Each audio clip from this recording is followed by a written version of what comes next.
Hello, and welcome to Magic is Real, a podcast focused on the fascinating world of near-death experiences, spirit communication, and all things metaphysical and spiritual. The mission of this project is to share messages of hope and inspiration with others, and to spread the word that death is only an illusion. Thank you for being here with an open heart and mind. I wish you peace, light, and love always.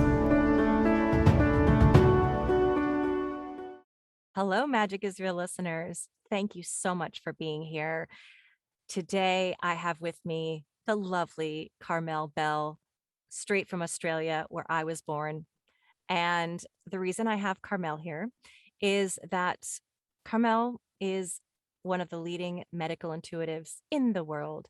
She is the author of the book, When All Else Fails. She is a near-death experience survivor, experiencer. I'll have you elaborate, Carmel, when we begin, because as I said, I don't like to put words or phrases in your mouth that don't resonate with you. Sure. And Carmel also discovered Metatronic energy, which she writes about in her book, and healed her own brain using this energy. So we have a lot to talk about today, and I want to thank you, Carmel, for being here today. You're welcome. Such a pleasure to have you. So, Pleasure to be had. well, thank you. I always like to start by learning a little bit about you because I always like to know where somebody came from and what their perspectives were hmm before. I know a spiritual journey tends to be just that, a journey. Some Mm. people had no spiritual beliefs, some people had strong spiritual beliefs. So I would like to know before all of this happened, what did your life look like? You can start wherever you want, as a child, wherever Mm. you want, in terms of your spiritual beliefs and attitudes. Let me see.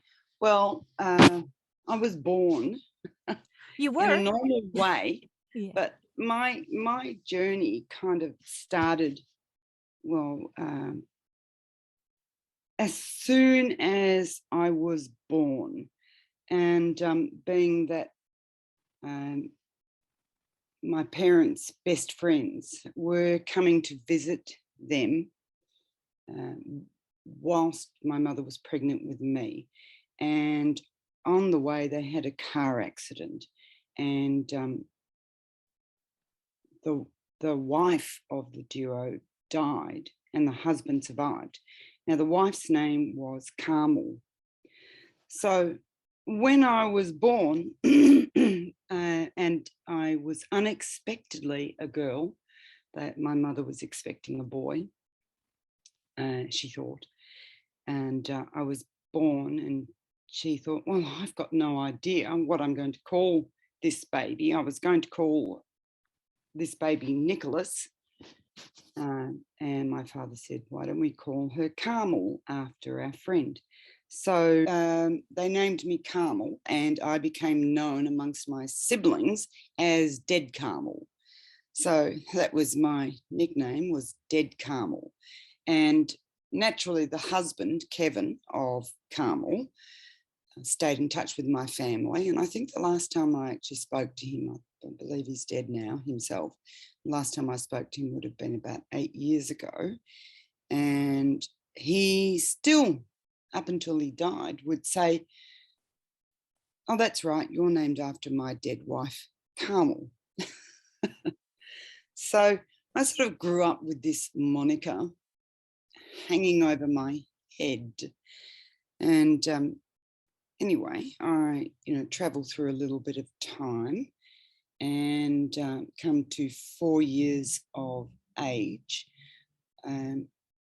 where just by way of explanation, my mother was the daughter of a very wealthy, renowned man in Australia, and my father was the son of a titled but very poor family. And my mother was Church of England. My dad was Catholic, and they thus, my mother actually never learned how to clean a house, is my point. She grew up with, maids that cleaned and did all the ironing and the cooking, and her clothes were, custom made for her, that sort of thing. So she married my father, who was from a poor family, and she didn't know how to cook or clean. Like, for instance, the first meal she made for him, he asked her if she could make bacon and eggs. So she boiled the bacon. She didn't know. She didn't know what to do. Mind you, she is now a superb chef. She's a brilliant cook now.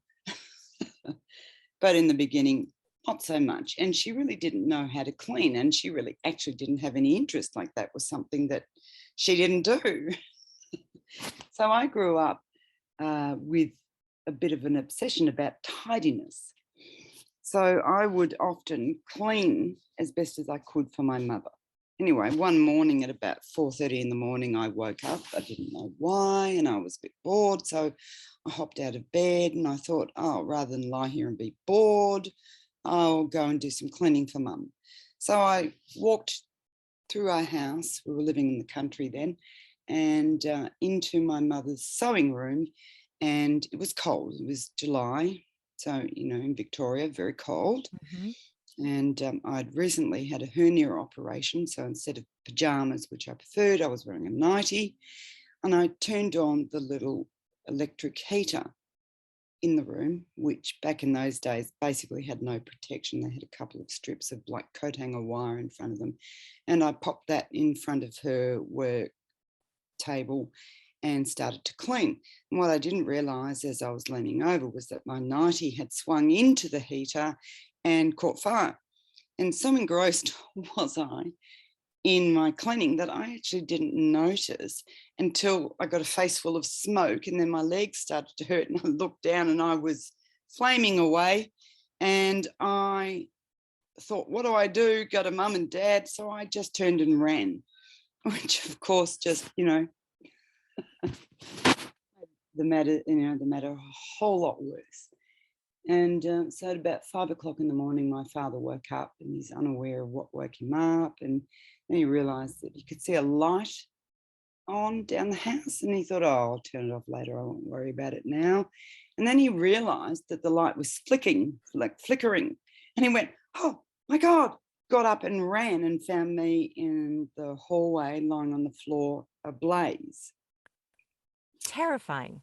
Yeah, it was terrifying for him. So he, and I had a nylon scarf tied around my head to keep my hair out of my face. And he rolled me over onto my front and started beating the flames out with his hands and screaming for my mother to come and call an ambulance. And of course, she came out and was devastated and so forth. And in the country, ambulances would have to mostly come from Melbourne. So, they said to my mother, well, you can't be there for, who knows how long. And so he threw me into his car, wrapped up in a blanket, drove me to the local hospital where they knocked me out and treated me. And I woke up, I think, a few days later, covered in bandages and mercurochrome, all sorts of stuff. And but in between the time where he found me and got me into the car, I died. And it would have been very briefly, and it would have been all the jostling that woke me up.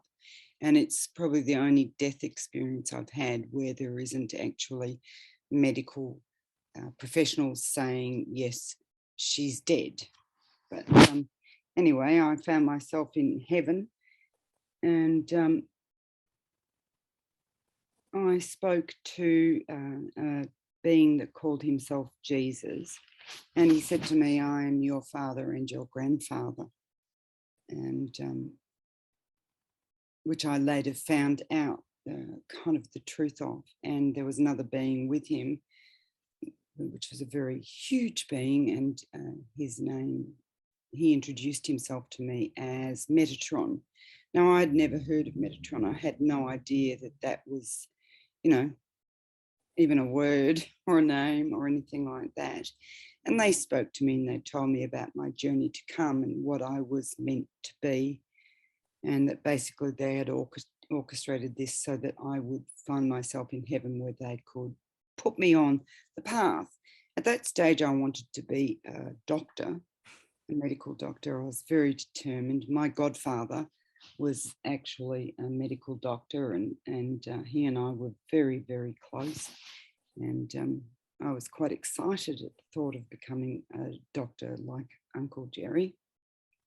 Anyway, I when I came home from the hospital, I told my mother what had happened, and I said to her, "Who is Metatron?"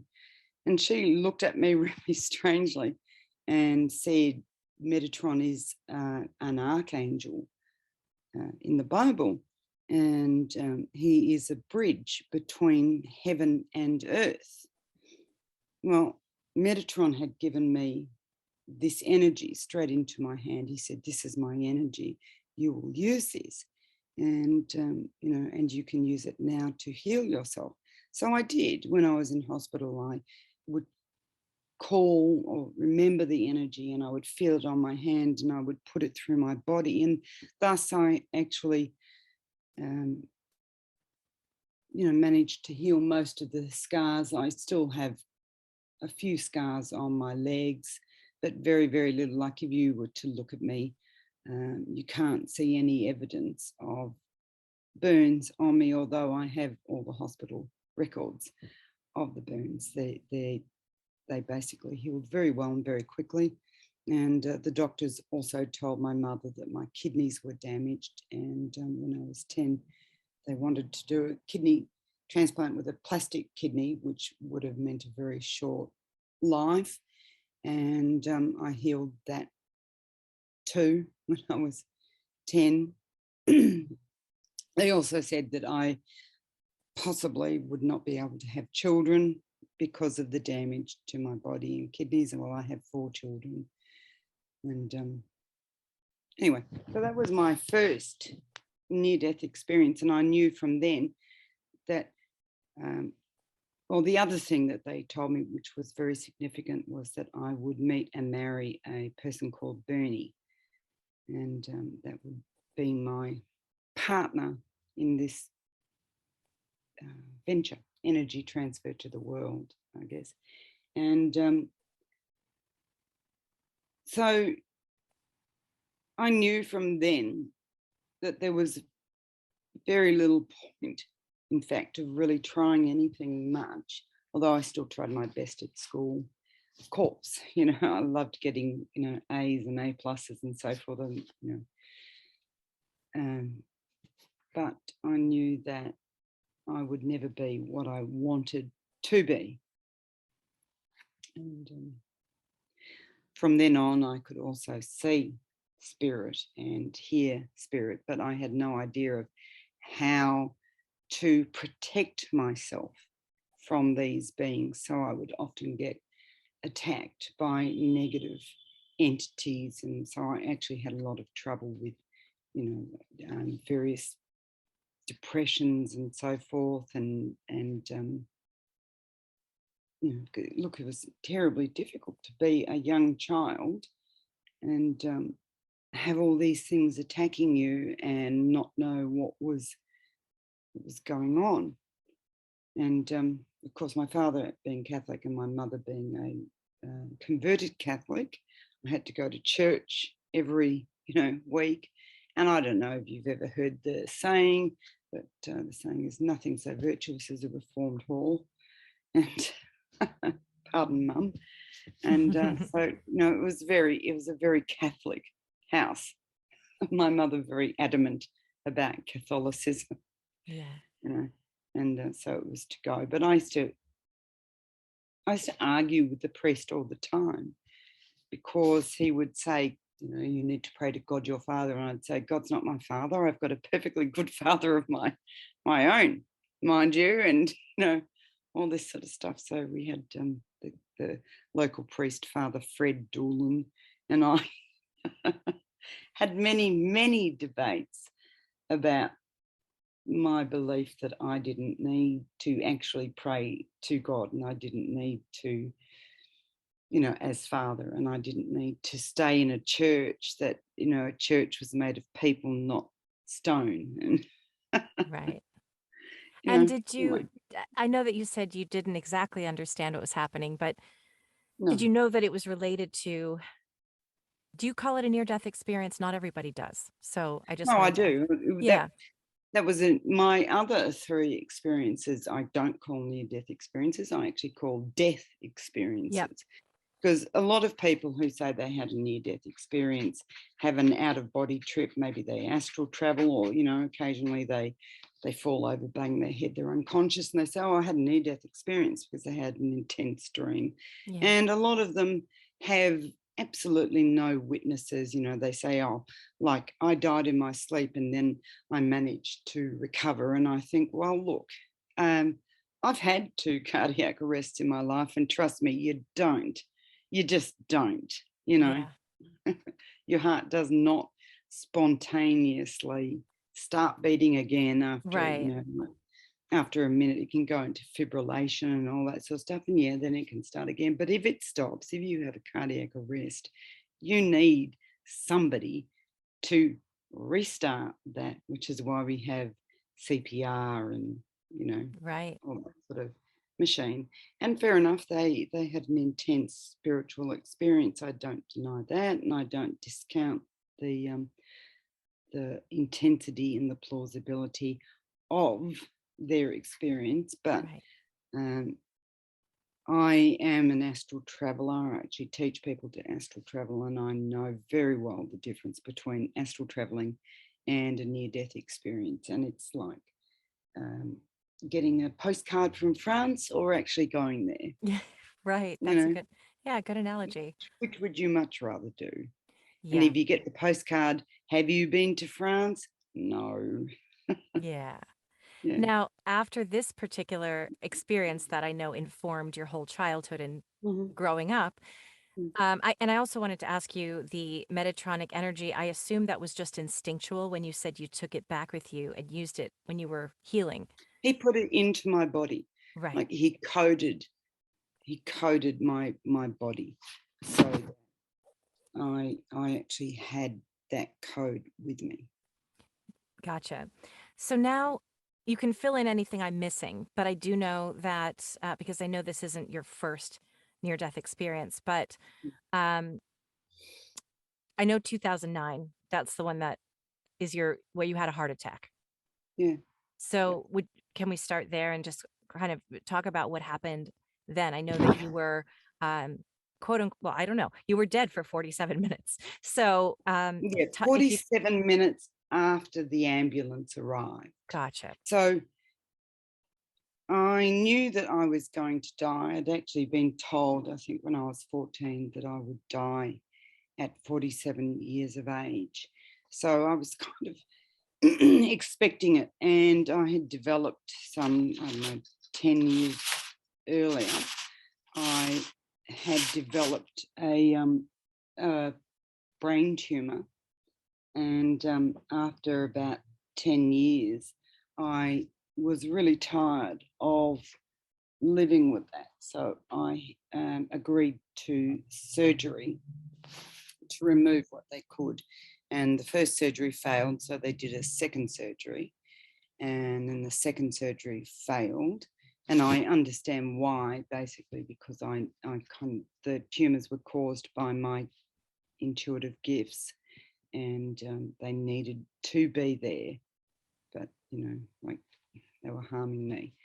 And after the second surgery, I knew that I was very at high risk of dying. In fact, I was pretty sure I was going to die. So I'd done all the things like written out powers of attorney, and I had my will, and I'd organised my own funeral. As a matter of fact, like what songs I wanted added, how I wanted to be buried, and they were going, like, people were going to be given lollipops with that actually had the world in them, things like that. And How festive. yeah, well, I wanted Yeah. it to be a joyful occasion, really. Like, they could come along either because they were glad I was dead or because they wanted to celebrate my life. I didn't really mind as long as they all ate the lollipops Yeah. and played my music. So And did anyway, you the have night. any sorry, did you have any Mm, fear around this at the time? yes and no. Like, mm, yes, I did, because I didn't really want to die.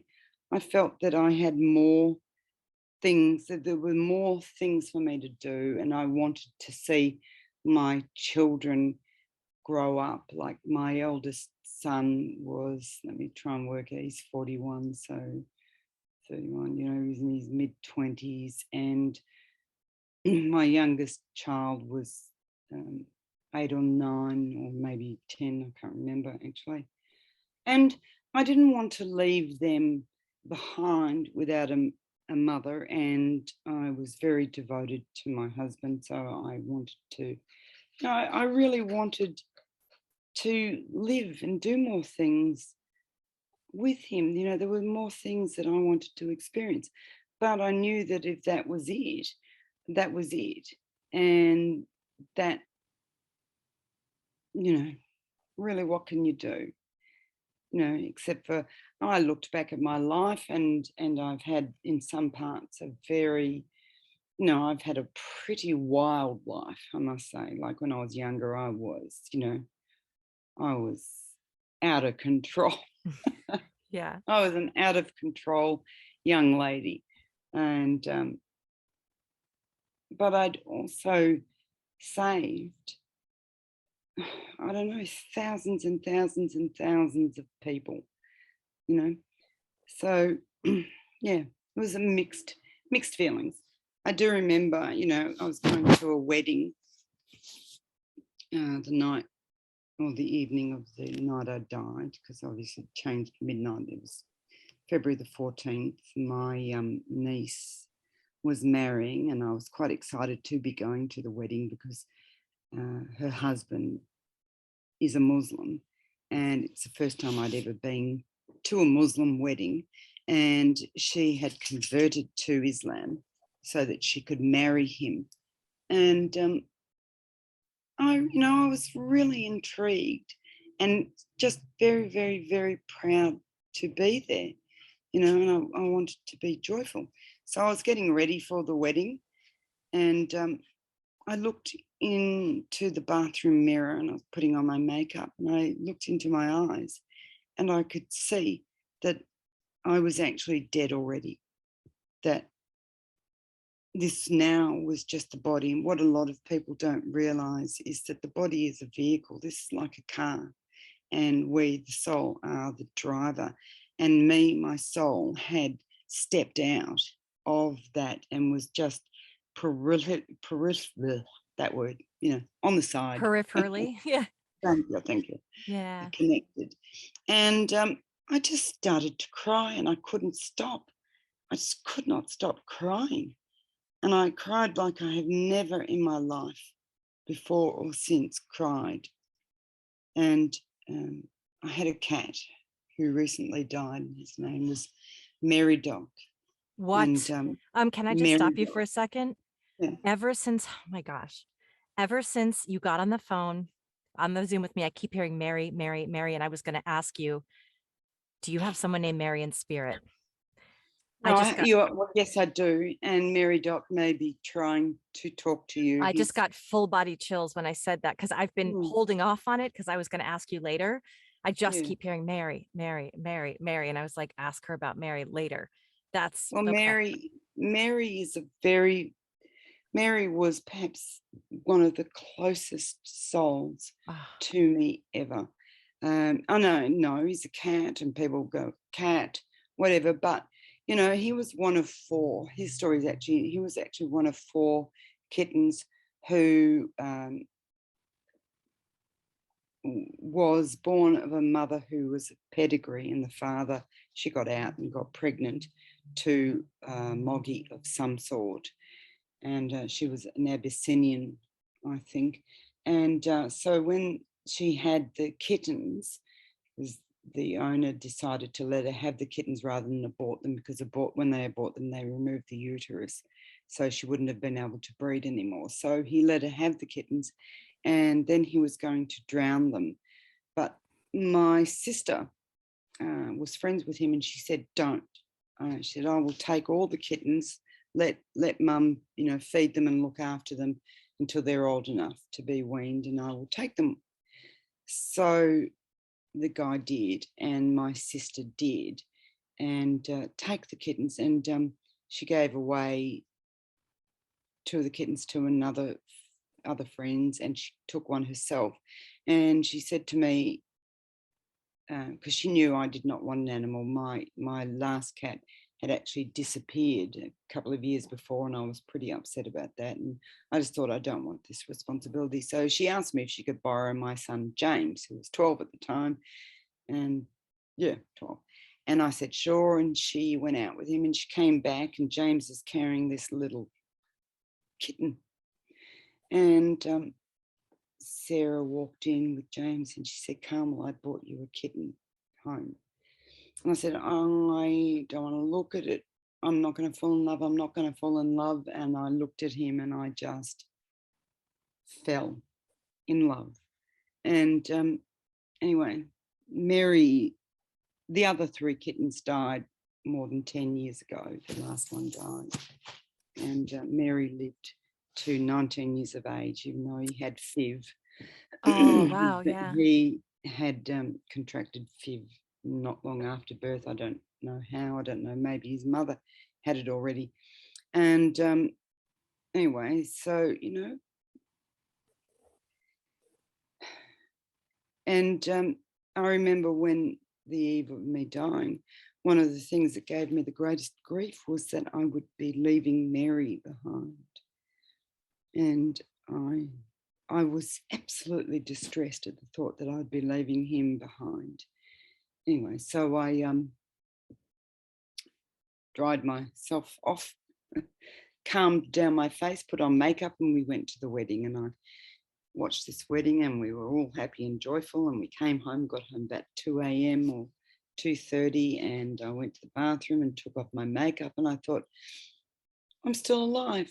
Maybe I was wrong. And I went to bed and kissed my husband good night. And the next thing I knew, I was standing up in my bedroom, and I'm kind of like, half asleep, wobbling a bit. And I thought, well, what am I doing? Why am I standing up? And I opened my eyes, and I looked at the clock in our room, and it read 3:08 a.m. And then I looked down at the bed, intending to get back in, and there was me in the bed. And Wow. I thought, holy shit, I'm Yeah. dead. Yeah. Pardon me swearing, guys. It's all right. And To me, anyway. so then I tried to get back into my body, like I lay down on my body, and I found myself standing up again, and did that a couple of times. And I thought, I'm not getting back in. And then I thought, I need to wake up my husband. I need to wake up Bernie so he can save me. And he was a paramedic at that stage. And so I started trying to shake him, and I couldn't. So I started yelling at him. And eventually, about 10 minutes or more later, he woke up, and I thought, oh, thank God, I'm safe now. And he got up, went to the toilet, and I thought, oh, great. Yeah. And anyway, a few minutes later, he staggered back to bed, hopped into bed, and leant over to kiss me goodnight, and did that, and then went, oh, Carmel, what have you done now? Turned on the light, and I'm lying there blue. And so he started to resuscitate me, and called the ambulance, and it was actually the firemen came. They were faster. So by the time they got from their station to our house and got the trolley down our very long winding hallway and into our bedroom and got the bed out of the way and me off the bed onto the floor and started their CPR. It was 47 minutes from that moment to I took a breath. So Wow. um, we really don't know how long I was dead for, but it would have been over an hour. Yeah. Yeah. And what was obviously you had that out of body moment where you saw yourself there Mm. during that time. And I from what I understand, you were also in a coma after that. Is that same time? Yeah. Yeah, I Just was. after? So do you Yeah. have other memories of Mm. do you have other memories of where you went during that time? Well, while my body was being resuscitated, once that happened, I actually left. There had been like a light source waiting for me, which I had been ignoring, sort of like moving out of the Yeah. way, Yeah. like go away, not ready, go Yep. away. And once Bernie actually started the CPR and I knew he'd called the ambulance, I stepped into that light source and I was then in another dimension. And I was back in the place where I had been 3 times before. And and Jesus and Metatron and two of my guides, Peter and Hiram, were waiting for me. And so, we had a bit of a sit down, relax. I cried a lot. I whinged a lot. Yeah. I moaned a lot. I asked them a lot of crazy, crazy questions like, where's God? Can I meet God? And they said, well, you can't. See that light source up there? I said, yes. And they said, that is God, what you call God. God is neither male or female. He is no being and he is every being. And see all those bodies, spirits flying around? And I said, yes. And they said, they are going back to source. They have chosen not to be reincarnated. So they are going back to source where they will be renewed and healed. And where they go or what they do from there, I don't know. Perhaps they go back into the mix again. And, I asked them things like, is homosexuality, like illegal? And they said, no, love is love. Love is Yeah. love kind of thing. And, basically the biggest rule is if you do something that brings harm to another being, that is wrong. For instance, things like, these are the kinds of things most people want to know. It's things like, say, pedophilia, that brings harm, and that is wrong. Mm-hmm. And zoophilia, that brings harm, Yeah. and that is wrong. And murdering, and that brings harm, and that is wrong. And assaulting, that brings harm, that is wrong. And it's pretty clear and easy to understand when you think about it. There's not that many rules. It's do no harm, do no harm, do not take from someone without permission. And if you've coerced somebody, that's not permission. It's like so many people think that if they get somebody a bit drunk or drug them or, kiss their neck in a certain way and that person melts into it and sort of says whatever, or, just to shut you up, I'll concede. That is wrong. Mm-hmm. That is wrong. And it doesn't matter how people try to colour it, that is assault and that is wrong.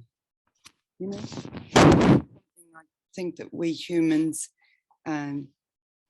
really struggle with. We think, oh, but they said yes, or at least they didn't say no, or they didn't, but this is a person in a state of fear. And it's even the same with healing, like a lot of people in the healing profession think that it's okay for them to give healing to somebody without their permission, as long as they've asked their higher self, Mm-hmm. right? I've asked your higher self and they've told me that, you know, you need this. Well, don't ask my higher self. I'm sorry. Ask me. I'm the driver. Ask me. Keep your healing to yourself. You know, um, that is an assault, and a lot of healers don't recognize that. You know, if somebody contacts me and they say, "Oh, I've got like, I got contacted a week or so ago by a woman who said, I have a 24-year-old son and blah, blah, blah. I want an appointment for him." She's asking, she's asking for him, an adult, for Mm-hmm. him. That's not her right. She has no right to make that decision. You know, if she contacted me and said, he's afraid and he has asked me to ask you, I would say, okay, fine. I will happily have a session with him and offer him healing if he asks me himself. And even when he came to me or comes to me, I would say, are you here of your own volition? Is this what you want? And if he would say no, I would say, please go, please leave. I'm not going to do anything to another being, even with animals. I ask them, do Mm-hmm. you want this healing? Do you want my help? And sometimes they say no. Right. Like my cat, Mary, I kept him going for a long time, a long, long time. And giving him healings and love and so forth. And he wanted all of that. And then he reached a stage where he actually ended up with cancer of the jaw. And I gave him healings and I kept him going. And eventually the cancer grew into his mouth. And I could have kept him going. I could have, like syringe fed him and all that sort of stuff. But I said to him, do you want any more? And he said, no, I Yeah. am ready to go. So I let him go, and all of his family, animals included, we all gathered around him and we had him very, very peacefully euthanized. He would have died, like he would have, if we hadn't have chosen that, he would have died by starvation. Yeah. And he almost had, like he'd gone from a 9-kilo cat, and that was muscle. Like he was a big boy, strong, and to under 4 kilos. He was a walking skeleton, Yeah. you know. And but it wasn't until then that he was ready to go. He still found great joy coming to sleep with me at night and curling up into my chest and just purring, and he would just lie there and purr and purr and purr. And then after an hour or so, he would get up and he would wander off and find somewhere to sleep on his own. Or if I lay down on the couch that I'm now sitting on, he would sit on my chest, which is what he did after I died when I came back and was at home. He would come every day and he would lie on my chest and put his head under Yeah. here, and he would just purr and purr and purr. And that was actually his way of healing, and All he would right. send this vibration through me that would help, that helped my brain and my body to heal. Right. And So actually, oh yeah, mm, sorry, I had a question. yeah, nice.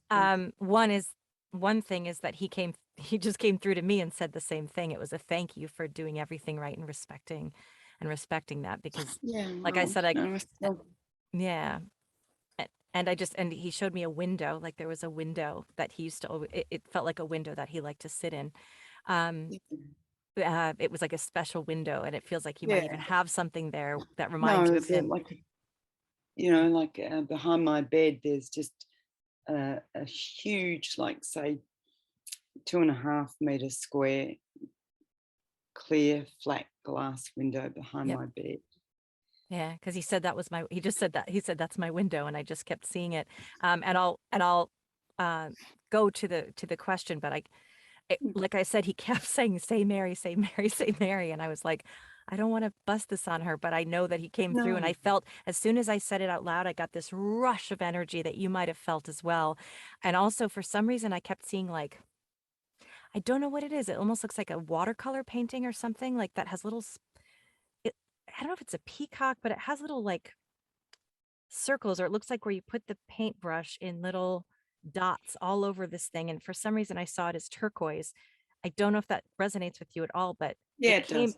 it It does, does. okay, One of my hobbies is, 'cause you paint was making little LED lights, and in that window, there's a lead light seascape and sailing ship. yes. And in this window behind me, which is now covered up, there is a lead light of like a planet and stars and Yeah. blues and greens and, Yep. you know, I saw it clearly, and it yeah. was his way he's showing me that you painted and that he was with you when you were painting, but he also kept showing me his special window that he said, "That's my window," and that you might even have something there in his honor. So I just wanted to let you know that he came through to me so strongly just Mm, now. I mean, even before we started talking, I was like, "There's somebody here," and I'll and I'll get back to it. But as soon as you said his name, I yeah. knew that it was him, and so Mm, that's and I'm a cat person, so he knows that. That mm, I'm a cat person and a medium, so he's like porch lights on. So I love cats, so I know that he's with us right now, which is so me special. too. And Yeah. I and In fact, and I'm I love every animal. I do too. And I'm so sorry for your loss. But we know Thank you. he is here with us right now. I Yeah. wanted to ask you because there was at a time when I asked you if you had been afraid to die the first time when they told you, that you won't make it past 47 or whatever it was. And you said that you felt you had done a lot of good work. So I may need to backtrack because I wanted to ask at what point you actually became a healer for others. Um, Professionally, I became a healer for others at about 25 years of age. Um, when the drive in me became overwhelming, and in fact, I couldn't even stop it, you know. Yeah. But it wasn't a healer. I wouldn't describe myself necessarily as a healer. I'm a diagnostician. I'll tell you what's An wrong. intuitive. Yeah. And I'm very good at telling people when they're going to die. Wow. You know, Yeah. I mean, if you come to see me and you're slated to die in a month or whatever, I'll tell you. I'm not afraid Yeah. to tell you. Um, and if I can stop it, if you want it stopped, I will do my best. Sometimes people come along and they just say, "Look, I know I've got this terrible condition. How much longer have I got?" And I'll give them a time frame so that they can, plan. Prepare. Yeah. Yeah, Yeah. yeah. So, but about 25 years of age, I found myself. I was actually a fashion designer and dressmaker at that stage. I've got a marvelous wardrobe. I can There's not a tell. woman alive who does not love my wardrobe. I've got dresses from the 1950s onwards, like original, stunning, stunning. Anyway, whole storage unit basically full. Um, I was making a wedding, not a wedding, sorry, evening gown for this client of mine who had been trying to have a baby for a long time, and she didn't know that I was clairvoyant and a healer. It certainly was not something I wanted people to know necessarily, but one of my guides came through and said to me, "You need to tell her that her baby is in danger." And I said to her, her name was actually Patsy, and I said, "Patsy, I know that you don't know this about me, but blah, blah, blah." And she was about 6 months pregnant at this stage. I said, "Your baby is in danger." And she said, "What do you mean?" And then Peter showed me this image of a fetus and this other growth that was overtaking the baby. And this is actually a form of tumor that only occurs in pregnant women and grows with the baby and then outgrows the baby, basically consumes the baby. So, it kills the baby and the baby, blah, blah, blah, and you end up giving birth or being Caesared of this hideous mess. And I told her that, and she was pretty distressed, and so she turned around and walked out straight away. And she later contacted me, and she said, to thank me, because she left straight from my place of business and got on the phone and rang her obstetrician and got an emergency appointment. And she told him that she thought that there was something wrong, and he organised an ultrasound, and they found this growth, and then they actually put her into hospital. And what they did was they gave her a cesarean, removed the baby, and removed the growth, and then put the baby back in and stitched her up, and left her in hospital until the baby was, a little bit more viable, and then gave birth, or Caesared the child. So that child would be, I don't know, over 30 years of age now. And after all that had happened, she came back to pick up the dress Good. I had made for her Yeah. All's well that ends and well. pay me and Right. thank me very Yeah. much. And it was from that I realized that maybe I wasn't just hearing voices, That's what that, yeah. yeah, that maybe I had a gift, but I didn't know how to control it. That's what So, my next question was going to be. mm, So continue on. I was gonna say, yeah, how did you know what to control do it. with it, how to Yeah, control it, how to harness it? Yeah. because, having a natural gift is one thing, but Yep. becoming a master I know. of that gift is another thing entirely. Yep. And you'd be very advised to find somebody who will train you. And I've actually looked around at circles nowadays, and they confuse and conflict me. Actually, one of my sisters has just recently sort of sat in a circle, and with a clairvoyant and another healer, and they've actually told her, because she has had some training with me, that she knows more than they know. Mhm. And the thing is, like, when I trained, I found this woman, Jill, who trained, but she would train only five students. So there was a total of 6 people in the room at a time. And there was no end to the training that was prescribed.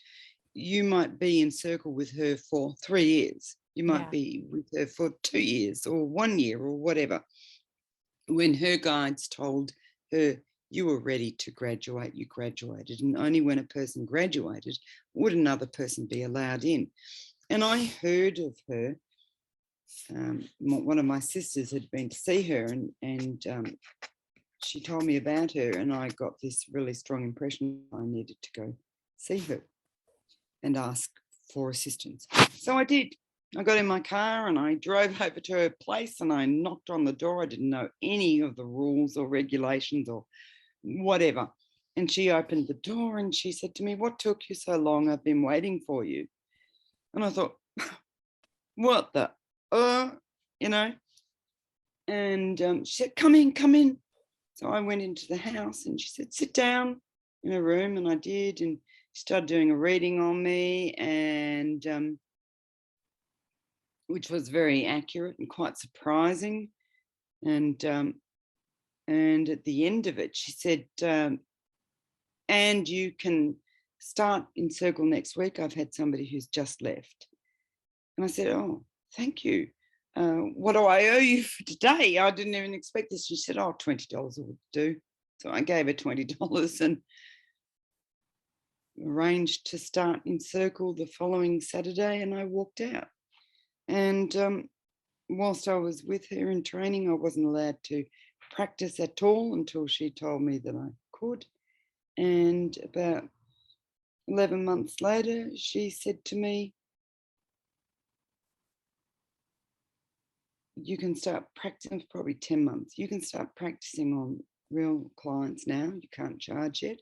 So I did. I put up my hand and people started finding me, and I gave them readings, and that was really good. And then about another month later, she said, you're ready to graduate. You can start practicing. You're Right. free to go. And she told me that I had got through this very, very quickly. So I think I put a little ad in the newspaper Ah, and started getting clients. Like they just literally started rolling through the door. It was almost out of control. And I remember one day this lady came to see me, and she had grown up children. I know this because one of her daughters was with her, and the daughter was about 30 plus, 35. And she said to me, do you mind if my daughter stays in the room? And I said, oh, I don't mind, whatever, as long as you're happy. So I started doing the reading for her, and I said, this and this and this. And I said, um, oh, actually, my guide said to me, and tell her she's got 4 children. And I said, and you've got 4 children? And she said, no, you're wrong. And I said, what do you mean? She said, I have 3 children. I said, do you? And Peter said to me, she has 4 children. Tell her daughter to leave. And I said, mm, ask your daughter to leave, please. And she did. And when the daughter was gone, I said, you have 4 children. My guide has told me this. He doesn't lie. You do.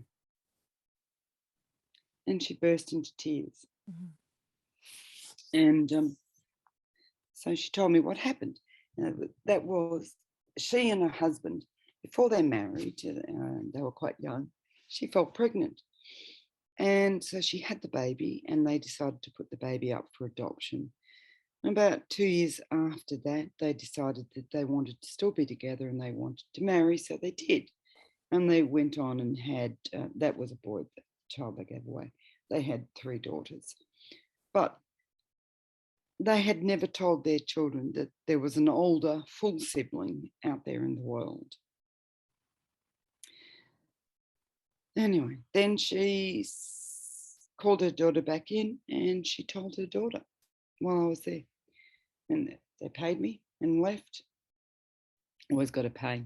yeah. Yeah. Always Wow. got to pay. This is Always my got living. This is my exactly. living. Exactly. What I feed my children on. And Yeah. she left. And after that, I realized that I needed to. So I started seeing, like I started to really become serious about this. So I started seeing more people. And then one day a doctor heard about me, and she came along and didn't tell me she was a doctor. And my guides by now had decided that they actually wanted to be medical, you know, and do like physical, psychological things. They Mhm. weren't interested in when you were going to get married, or if your husband or wife was Right. playing around, or, if your dog was unhappy on their diet of like canned pal. You're like, which dog wouldn't be? Feeding a dog canned food, you're slowly poisoning them. So, um, they were medical. Anyway, so I started telling this person what I could see, and then my guides actually broke their own rule. They said, tell your boyfriend that he has this condition. And this lady, thanked me and left. And then she contacted me um, to have a conversation with me, to tell me that she was a doctor and that I had been completely correct, and that she would like to send clients to me. And I agreed. And thus began my foray into the medical world. Like, doctors started sending me clients and they started coming as clients, and it got so overwhelming that I actually had to say to people that they needed a medical referral from their doctor to actually see me, and I would write reports back to the doctors and so forth, and thus I ended up being the only non-medically trained practitioner who was a part of the Integrative Medical Association. Oh, that's So great. yeah, Yeah, that's it was an I honour. I did hear you speak about something that I find really interesting. Uh, I love Anita Morjani's book, Dying to Be Me, where she talks about how emotions can create physical ailments. And I saw an interview with you where you said they always do. I think that's right. Did I quote you correctly? Yeah, So yeah, I'd love to it hear you was speak do. about that. Yeah. Well, um, it's not as simple as, say, you've got Louise Hayes and Annette Noontil and Ina Segal and so forth.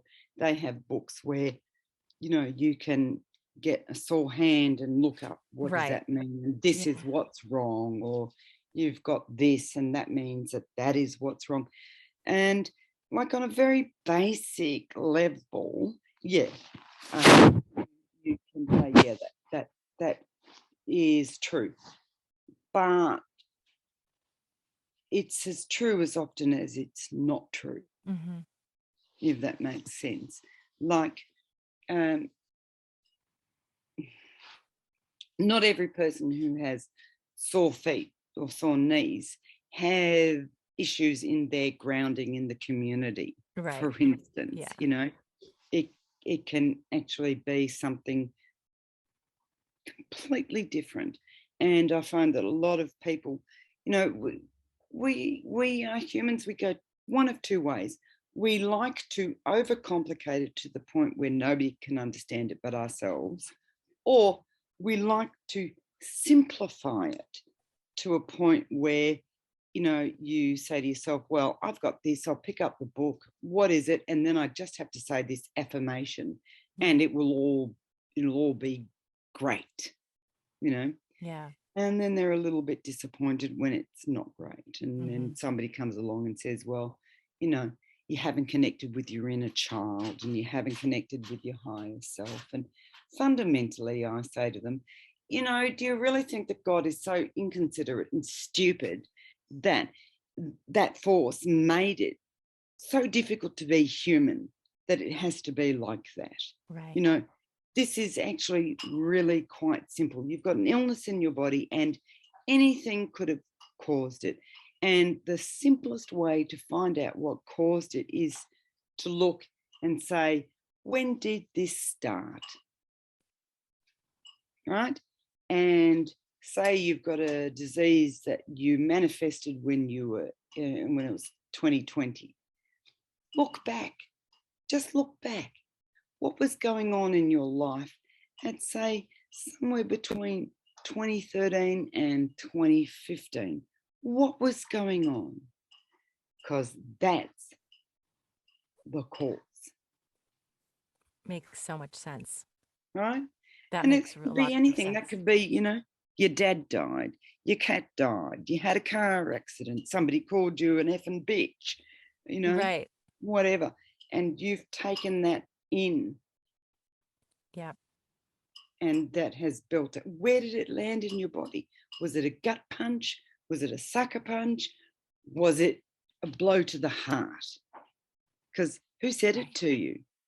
You know, Yeah. like, even that matters. Like, if your mum said to you, for instance, today, "Oh, you were such a little bitch when you were born. I couldn't stand you," right? Hmm.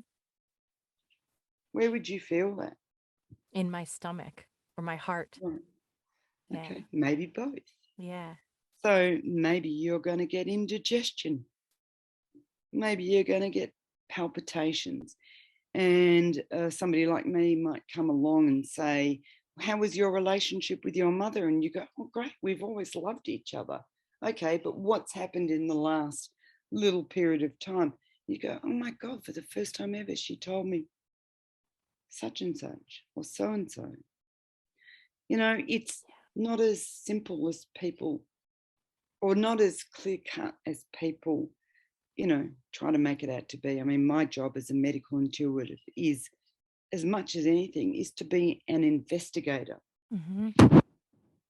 Yeah, and how are okay, once somebody gets to the root of why they have a certain ailment, what are the ways in which we can heal those ailments? Well, some of them are very obvious ways, in that you look at what's happening in your body and you use physical supports, which may be medication, and to speak to that very clearly, very strongly. A lot of people won't use Western medicine because it's not natural. Well, Western medicine is actually based on natural substances mostly that we Mhm. find in the natural world. And do you really think it would be in the world if it wasn't really meant to be used? Mhm. Western medicine has saved all of our lives. I don't think in Australia and America and, Oh, the yeah. first world countries, there's almost not a single person in these countries that aren't immunized, right? Right. The vast majority of us would be dead or deformed Mhm. if we hadn't had immunisations against polio, whooping cough, tetanus, mumps, measles, Yeah. rubella, all this sort of stuff, right? Be grateful for what we had. Use it wisely, use it wisely, but don't disuse it Right. because it didn't get plucked out of somebody's garden, you know? Right.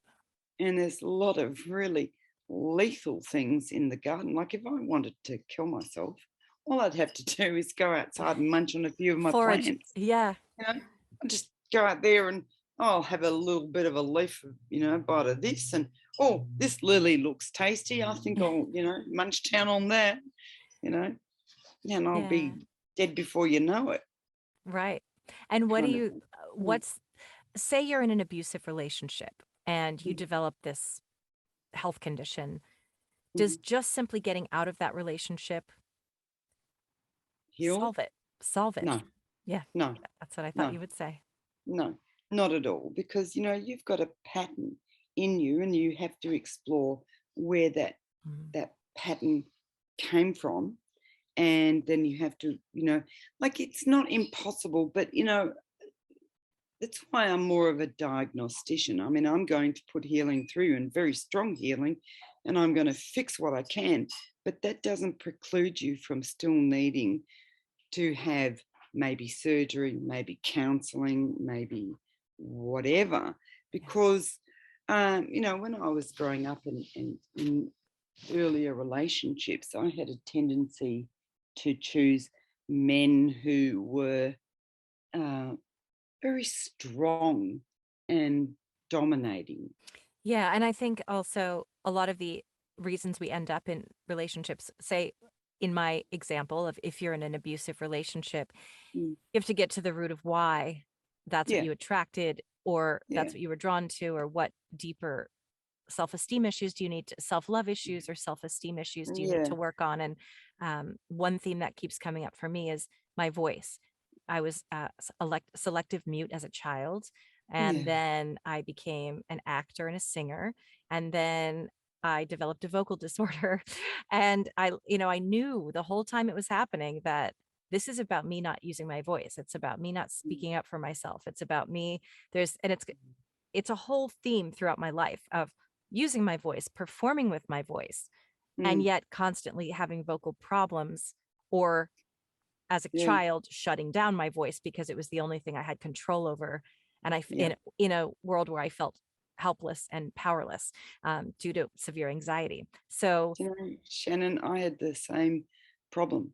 really, I barely said "boo" to a goose when I was a child. I really did. But then as I grew up, I became a singer, yeah, and then I wouldn't speak to people when I was out, and when I died last time, it intubated me. they destroyed my vocal cords, which often happens with Yes. intubation. It's a pretty common side effect. My starting note before that was C above middle. Yeah. Every I had a, time I have surgery, and I had just had hernia surgery like you did, and yeah, I said every time I go into surgery, I say, be so careful of the vocal cords. Do mm, not, I mean, if you're intubating me, just please be careful because yeah, that happens. It does happen to people. yeah, it does. Yeah. So, I can still sing, but it's very husky. Yeah. You know? I can still do voiceover now after 2.5 years of voice Yeah, therapy, but I get yeah, strained very easily. But yeah, I yeah, have yeah, healed a lot of that. It's still something I work on, but I'm so much better at speaking up. And the more I speak up, the healthier I am vocally. So I find that, yeah. that there is definitely a tie. So There is. yeah. So to wrap up, I'd love to hear what you're doing these days. I mean, assume you're still practicing your Yeah, medical yeah, in I am. I yeah. am actually at the point where I'm considering uh, retiring. Mhm. And so I've actually just started looking around to see, what else I might do with my life. And it turns out that um, 35 years of medical intuition practice and years and years and years of being a fashion designer leaves you with very, very little in the way of qualification. I'm great Right. at running it. I'm great at running. And I it's so understand. funny. It's like, what do you call, I mean, seriously, I have been looking around going, I wouldn't mind retiring, getting out of this game. I'm really tired of doing this for people. It's not like you get an enormous amount of gratitude or thanks, and it seems sometimes that I'm the world's best kept secret. Like, I don't advertise, and people find me from It's all all over word the of mouth. world, Yeah. and yet um, very, very, very few people leave me like feedback, telling me how good I am. They'll write to me and tell me how good I am, but they won't leave it, on my site. And like with my book, so many people have read it, but they all get it from libraries or from each other, or Right. you know and or they order it and then they don't leave a review. And I think I've sort of reached a point just lately, it's been quite bizarre, where I've gone, you know what, I don't know if I could be bothered anymore.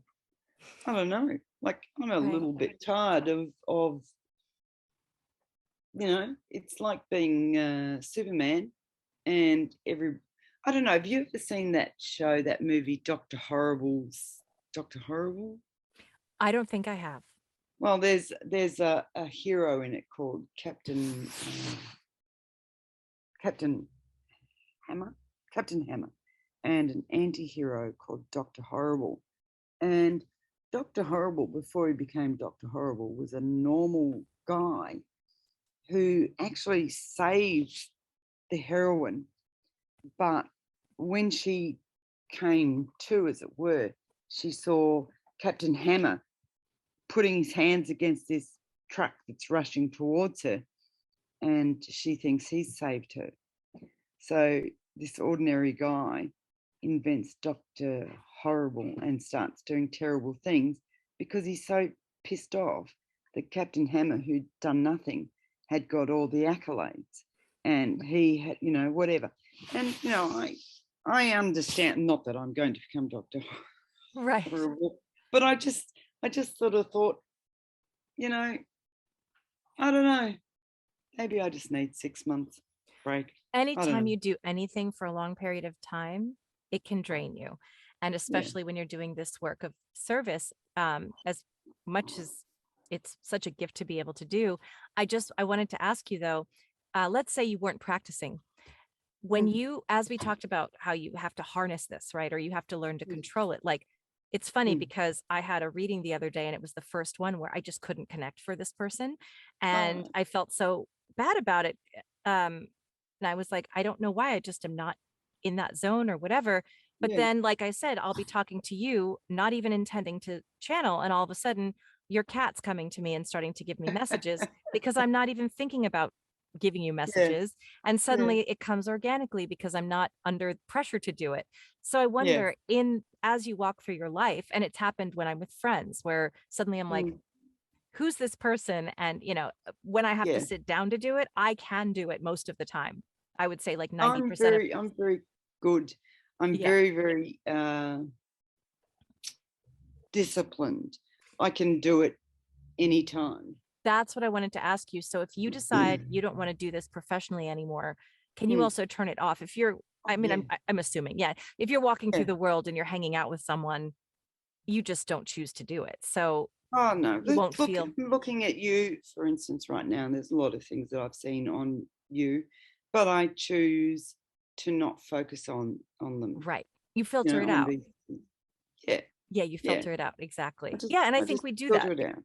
You just put your Yeah. consciousness in a different place when Mm. you're interacting with humans. And Mm. sometimes I do get a strong message like that. Like I said, when you were talking about, it was the moment where you said, I was named after, and they were Yeah. going to name me. And you said they were going to name me. I heard Mary. And I just thought, oh, I must have just made that up. But then you kept talking and I heard Mary. And I was like, I'm going to ignore. And then Mary. I'm like, all right. So that's when I know I can't ignore it. And that at some point, I Mm. usually do it after the interview's over. I'll say, by the way, there was Yeah. someone here trying to get my attention, but I can also just go through a normal day and never think about it unless I want to. Sometimes I work at a Yeah. daycare and I like to just, when I'm with babies, it can be, they're adorable, but you're just in, there's not much going on. It's like you're just keeping babies in line. And sometimes I choose just to kind of be with spirit. So to make the time kind of pass. And then so I can kind of choose whether I want to be in that zone or not. And so that's what I wondered Mm. is, will it impede your ability to sort of just go through life as a quote unquote normal person? I'll be exactly as I am now. I mean, they are always with me. Yeah. Um, and uh, I look and I can, see their energy.